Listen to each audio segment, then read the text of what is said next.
What's going on, you constellations out there? Thank you so much for welcome back to the Geek Talk with Brian16 and Brand versus Reviews. I'm your host, Brian16, and I'm Bren versus Reviews, guys. How you doing today? We got a special guest host. This is Adam Barnhardt of comicbook.com. Adam, take it away, man. comicbooks.com. Yes, thanks guys. Thanks for having me. Hey, how you been? I've been great. I just what is it? Has it been 2 weeks already? It's been 2 weeks since I got married.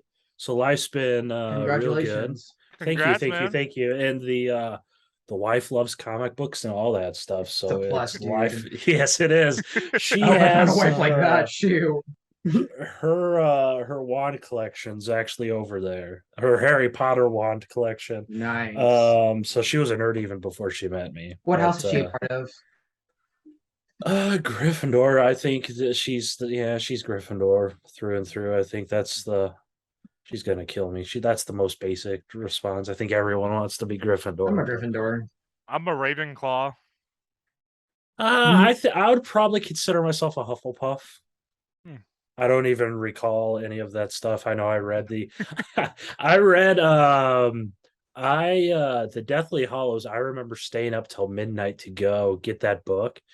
And like I wanted to camp out for it. But there was no need to because I showed up. I went to a grocery store. I live in Iowa and there's a grocery chain that's regional called Hy-Vee. And I went to Hy-Vee right at midnight, and there was not a single soul in the store waiting for it. And they had like this huge pallet of it right in like the front entryway. And yeah, I was the first one to buy it at this certain Hy-Vee location. That has nothing to do with comics or anything, but Then I again, it's was all like, geek talk, man. yeah, it's all That's geek what talk, man. yeah. I was a Harry Potter fan at one point. Nice, Awesome. man. And by the way, rest in peace, Robbie Coltrane, Hagrid man. Absolutely. Right.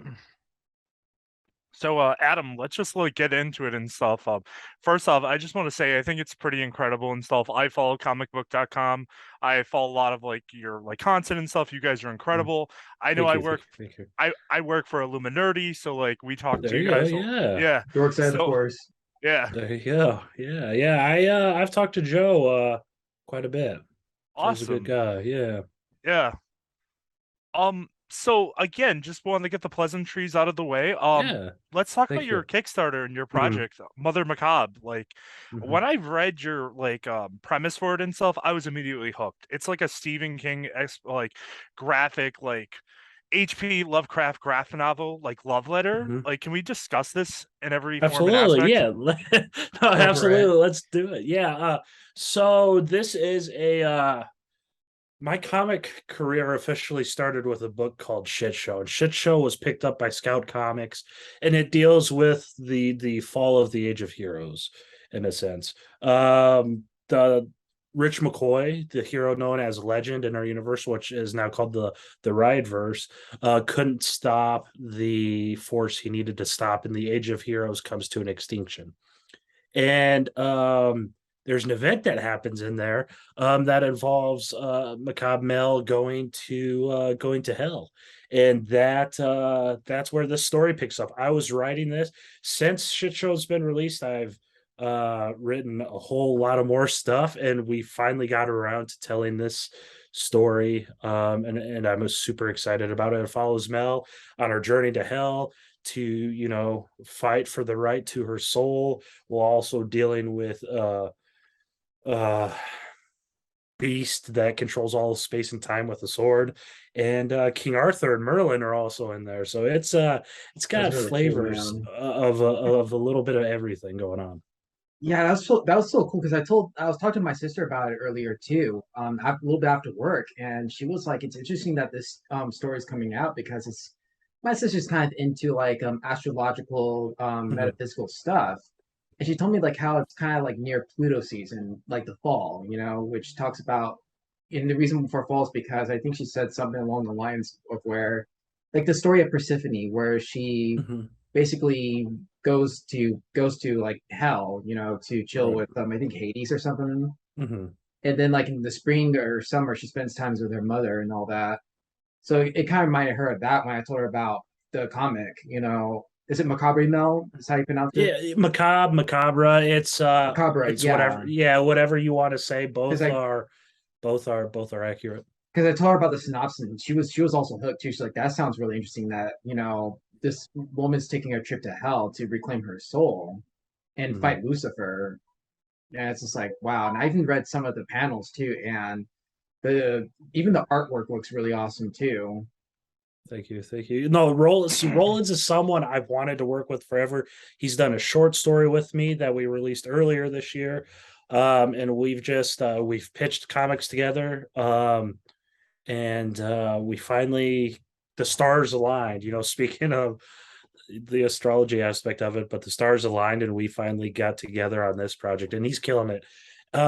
We wanted to keep the purpose of excuse me, all of our October releases, with the Lunchroom Ride banner, is that we want them to be homages to those awesome pre-code horror books, those awesome pulp magazines and things of that nature. So it was always going to be black and white from the leap. And Rollins came in and he absolutely killed it. His artwork's like atmospheric, it's moody, it's super passionate. And there's even looking at the preview pages, there's some of my favorite work of his is on the preview pages, and that doesn't even touch the quality of the rest of the book. It's just insane, the caliber of work he's putting out for this.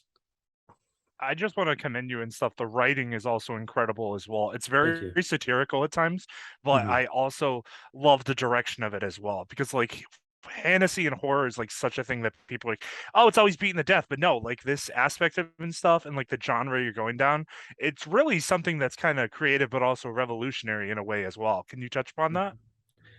Yeah, I mean, so I, I'm glad you brought satire into it a little bit, because that's just who I am as a person. I think that's what most of us want, and I think combining horror and humor is kind of, I mean, it is taking advantage of humanity's two most powerful emotions. I think, I mean, first off, fear controls, I would argue, most every single one of our decision making, right? I mean, fear's the one thing that holds us back to everything, and humor's the direct opposite of that. So um it's nice to kind of have the warring emotions together in the one thing. Plus everyone loves to laugh, I mean, um I was watching The Conjuring this weekend again, and I forgot how terrifying of a movie that was, and how Mm. scary that was. And I'm like, man, it doesn't hurt to put some levity in there every now and then. That said, I mean, Wicked Salvation, Macabre Mel, Wicked Salvation is still rather dark. I mean, we're in hell.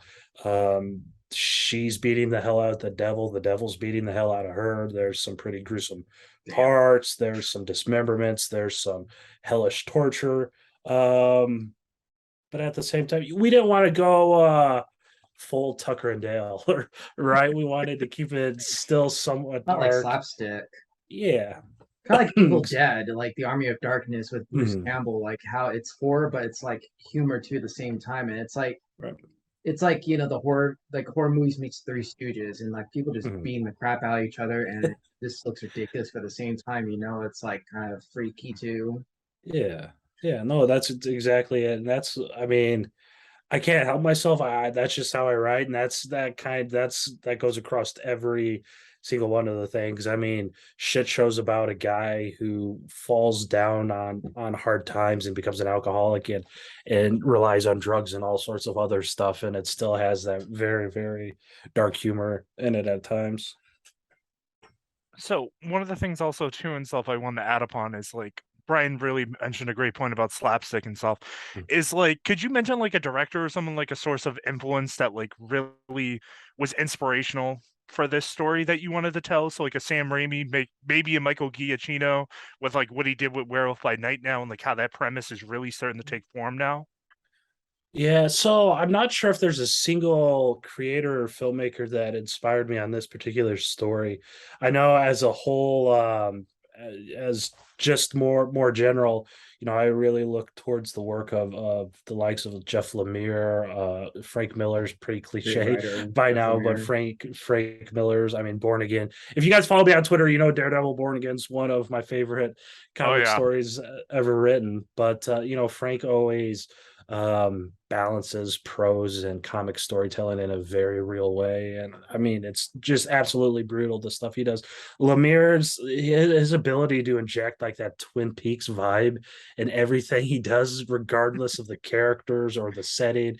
I mean, we're talking he put werewolves in Moon Knight, but then he had his I love his Twin work on Peaks Moon stamp. Knight. One of His my Moon Knight favorites. stuff's fantastic. If you can't tell, this shelf right here is full of his Black Hammer books. I have the Black Hammer Well, library Black editions Hammer was down another there. good one. Black Hammers. I could talk. We could switch to Black Hammer if you want, because I could talk about that for Oh days and days and yeah, days. And then all my Hellboy books are there too. So Mike Mignola is another influence on my writing, especially because the thing I love about him is not only his like how he formats his writing and segments his writing, but he loves mythology, and he's true to mythology and the stories that people have been telling for generations and years and centuries. I mean, you have to realize those are some good ass stories if people have been telling them as long as they've been telling them, right? And Mignola's ability to be true to the source material, if you want to call it that, to ability to um myth, how do you want to say it? It's not comic accuracy, mythology accuracy, I don't know, whatever. He's true to the mythology accurate. material while Possibly.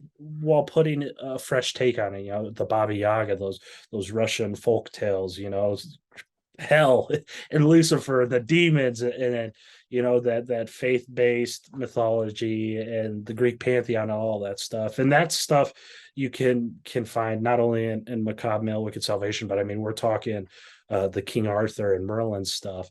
We're talking some Greek stuff I have planned in universe, and a bunch of other things such as that nature. So those are kind of an overarching uh, overview of my writing inspiration. But no, there wasn't necessarily a certain inspiration for Wicked Salvation proper. I will say Drag Me to Hell is one of my favorite movies I've ever watched. Just incredible. But nah, that didn't really have a hand in helping with Macabre Mel. So Okay. you mentioned also with mythology and all that though. And would you say like which mythology was more heavily influenced in this comic? If you had to pick one.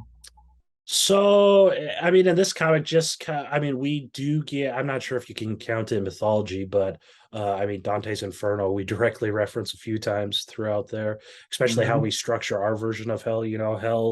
I think my hell's different from both of your hells, but, Dante had Mm. his hell.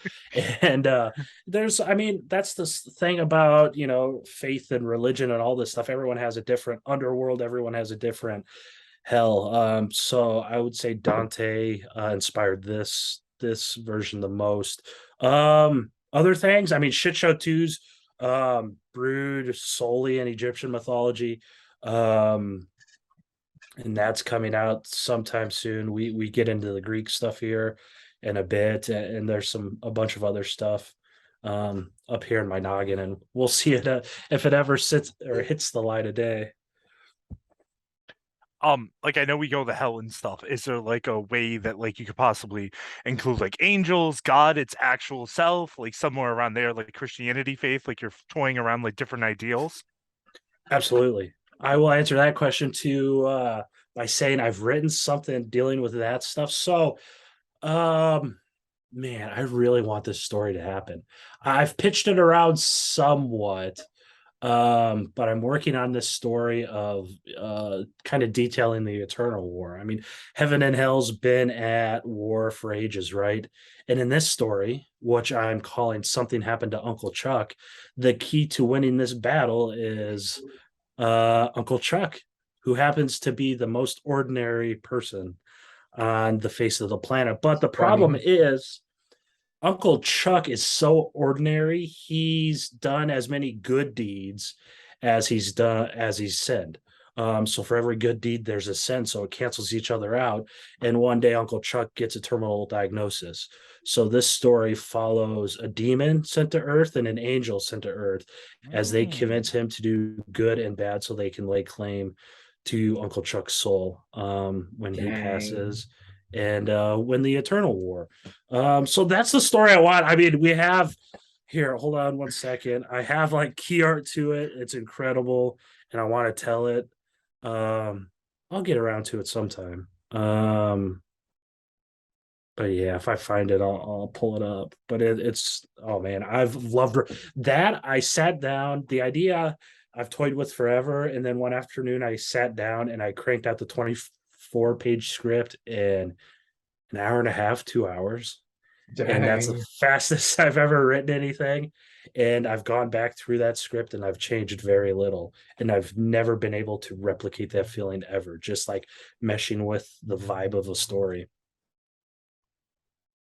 But yeah, that's something happened to Uncle Chuck. I just revealed that story to the masses. Who knows if what's going on with that, but that's one of the heaven and hell stories I want to tell. You So know, really cool. sorry, Brian. Go ahead, Brandon. You know, one of the things and stuff I just want to add in stuff as well is that like I just love the creativity and like the aspects and just like how what your mind's really taking you. And I just want to say that's incredible as an author and stuff. And as a diehard Supernatural fan, I just want to say the Uncle Chuck thing is pretty cool. And just Supernatural went on for 15 seasons, and I just watched Winchester's, and I'm like, okay, Justin Ackles, you hooked me again. So like reading something like this with a constant struggle of like heaven and hell and like Macabre Mel and stuff, going to hell, beating the hell out of the devil. I'm just like, when can I get this book? I already pledged. I just want to read it like right now. I'm right there with you, man. And that's the thing. I'm not, I don't want to say I'm not spiritual, but I'm not religious by any stretch of the imagination. But it's just that story, man. It's just the age old story of good versus evil, and light versus dark. And I think it's just human nature that we don't want to. Nobody likes basking in the darkness, right? Oh, I mean, no. I love cloudy days, but that's not just pure despair and things like that. People don't want to be depressed. Who wants to be depressed? Oh, And it's no. just that idea of that if you do good, it's eternal pleasure, and if you do bad, it's eternal damnation. I'm not saying I believe in either, but that doesn't mean I want to tell stories about it, just because it's that type of stuff that intrigues the hell out of me. I mean, because like at that point, when you're telling the story, I mean, I think your goal would be that you want to see them, you want to root for them to get out of that. Am I right? Oh, totally. And that's the thing. I mean, one of I love fresh takes on this type of stuff, and I think Jason Aaron's Ghost Rider comes to mind when he makes like rogue angels the antagonist. Like, that's pretty ballsy, making angels a villain. Yeah. Yeah. You know what actually did that too, but kind of with a twist in a sense. The game Devil May Cry 4 did that. Okay. And if you play Devil May Cry 4, you would actually, if you've ever played Devil May Cry, it's about a demon named Dante. Dante's Inferno. But in Devil May Cry 4, there's this seemingly religious, it's like this religious church. They're all holy though, but then, at first you think they're all good and that they're fighting demons, right? But then, spoiler alert, the kicker is that it turns out that the soldiers fighting for this church are using technology derived from demonic energy. See, now I gotta play that because it sounds phenomenal. Yeah, that's the type of, I mean, I love those types of stories it takes, because I think a lot of people forget that even the devil was an angel. Yeah, a fallen angel. Yeah. So no, that's just the kind of the subversion of expectations of it. That's one of the beautiful things I love about the Witcher books is because like you never really know who the monster truly is. And one of the things that I noticed watching Werewolf by Night, it's kind of like the same thing and stuff. Like werewolf monster films are like really symbolic of like symbolic and allegorical of like um character differences and stuff, gender identity, like anxiety, depression, being the outcast and stuff. That's how Mary Shelley wrote Frankenstein at the time. Yeah. So one of the things I just want to add is like that people really don't understand like in this context, sorry, that like who the monster truly is. So I think toying with that subversion of like hell and heaven, like your distinct perception of it, is surely something that's very fascinating. Absolutely, absolutely, man. Hell yeah. I don't know what else. I love everything you just said. And that's the thing, man. What's like what is a monster? Who are we to judge, are we saying Ted's a monster? I just wanted to give him a hug the whole thing, Oh, I love Ted. That's not a monster. Yeah. What's a monster? I love that you dropped a Frankenstein, a iconic classic. Yeah, I was gonna say something, but you just kind of blew my mind because I've loved every single word that just came out of your mouth. Yeah, it'll pop back up sometime. Brian, anything else you want to add and stuff? Well, yeah, one thing is just that I really like the fact that, stories like this, like kind of like, put to question like about the morality, like who's really right, who's really wrong. And I always come to Walking Dead. Like with Negan, the character of Negan, and how there was a conversation between him and Maggie, and she was saying, "Oh, you killed my people." He's like, "Well, actually, lady, you attacked my people, so I had to do what I can to protect my people because you invaded my home." And it's stories like that that really kind of get you to like really gauge and to think, like, what is good, what is bad, and all that. I mean, obviously, good. You always want to root for good versus a fight against evil, but in deep conversations like that, though, it kind of gets you really thinking, like, you know, like, And in the case of Macabre Mel, I don't even think it's quite her battle with evil either. I don't think that's even the basis of the story. It's just the fact that yeah, she's in hell finding out the most about herself. It's absolutely insane that she had to go to hell to kind of find out who she it's a is. So crazy she's hero's journey story. yeah, that's exactly what it is. She's going to the literal pits of hell just to kind of find out what she's all made of, and if her choices she made in her previous life are good, and what she can do to kind of correct it should she get a second life, which if you've read Shit Show #3, she does. So yeah. Do you consider Macabre Mel to be like in the morally gray section where she's trying to figure things out? And like also adding on Brian's point about Walking Dead, I kind of noticed like the sense of mortality and like figuring out where you are, good and bad, with like Andor and like what Tony Gilroy did with that series right now. Yes, Like everybody thinks like, oh, the Empire is so bad and stuff. No, they're terrible, but the rebels also stabbed each other in the back as well, and there's a lot of hidden agendas as well too. So seeing like how dark and depraved Star Wars truly is now, without the solistic fanfare and like lightsabers and mythological elements, and like you really peel back to like this gritty, disgusting, broken world. It's kind of like a great thing to see in a way. That's almost exactly what Wicked Salvation deals with. She is Macabre Mel is a sorceress. She deals in dark magic. That's no secret. So it's whether answering for her actions, because as it turns out, her actions did a hell of a lot more harm than good. And she certainly lives in that gray area, and that's exactly what this story examines. And it ends up in a killer spot, and there are certainly a bunch of bumps and bruises along the way, because we are doing 56 pages, so we're talking darn near 3 full-size comic books within one original graphic novella is what we're calling it. But yeah, that's Wicked Salvation in a nutshell. it's really awesome, and right now it's out on Kickstarter and all that. And Yep. I was just wondering, like, I've actually already pledged as well. Mhm. I'm really Thank you, excited to thank read you, it. thank And can you tell us more about the Kickstarter and like the goals and all that behind it? Absolutely. So right now we have 2 weeks, just under 2 weeks left to go. We're done funding on October 31st. We have like I said, 56 pages. It is going to come in a saddle stitched form.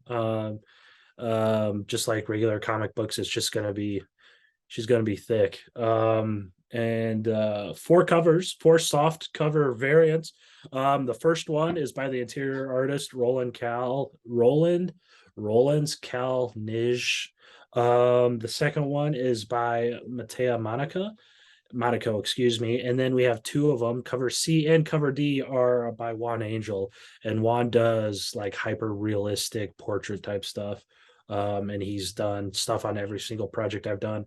And then we have a fifth secret variant, quote unquote, that you can add as an add-on by Federica Manchin, who I would not be surprised to see doing work at one of the big two. The the art she's cranked out just since I've known her, the year and a half I've known her, it's incredible. I won't be able to work with her much longer because her career is going to skyrocket while I'm still in the Wow. ninth circle of hell. But then there's a hardcover as well. We're doing a hardcover edition too, super exclusive. We will probably never do a hardcover for this story ever again. And Roland's also did the cover to that, which is just epic and gnarly, and Mel's in there, and there's a bunch of demons behind her, and Lucifer's back there, and there's a bunch of fire and hellish stuff. Excuse me. But so that's the 5-6 different books. There's catch-up packs. Of course, this is in the Rideverse, as I said, but it is a self-contained story.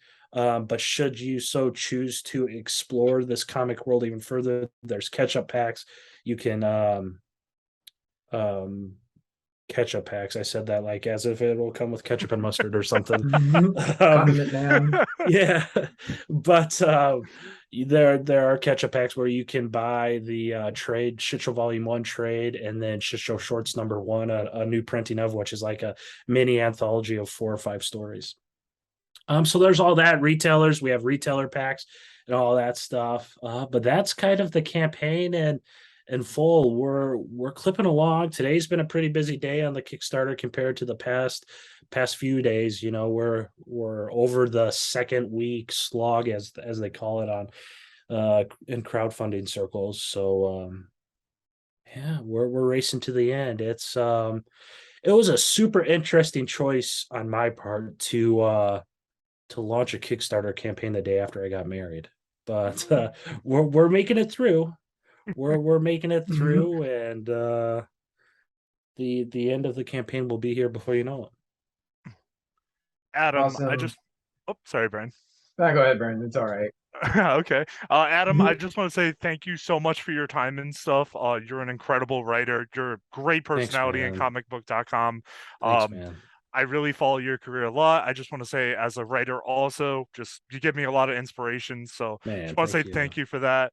I can't wait till this comes out. We're definitely gonna review on Daily Yes. Planet DC. I'm Definitely. gonna talk to Joe about it. Maybe we can get some coverage as well for Illuminati. Help you stretch out a little for there. And guys, the Kickstarter and stuff is available right now. Adam, you want to post a link or something in the chat? We can tweet it out. Yep.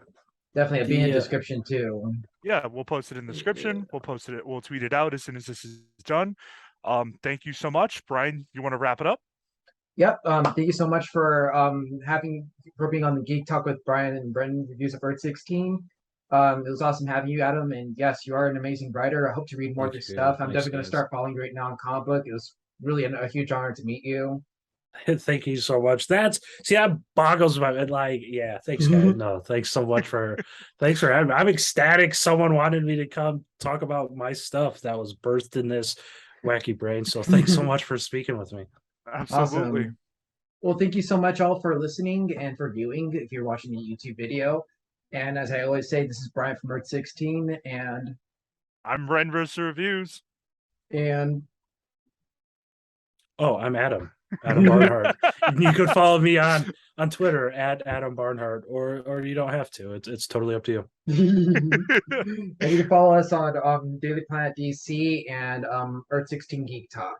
You can follow me on Twitter at BrewnvsReviews, Illuminati, Bam Smack Pow, DailyPlanetDC.com. Check everything out, guys. And you can also follow me too on Brian Effort 16 and see my work on the Dork Side of the Force. All right, well, thank you so much, y'all, for listening and for viewing. Stay up so awesome. We're all signing out. All right, guys. Peace. Peace. All right.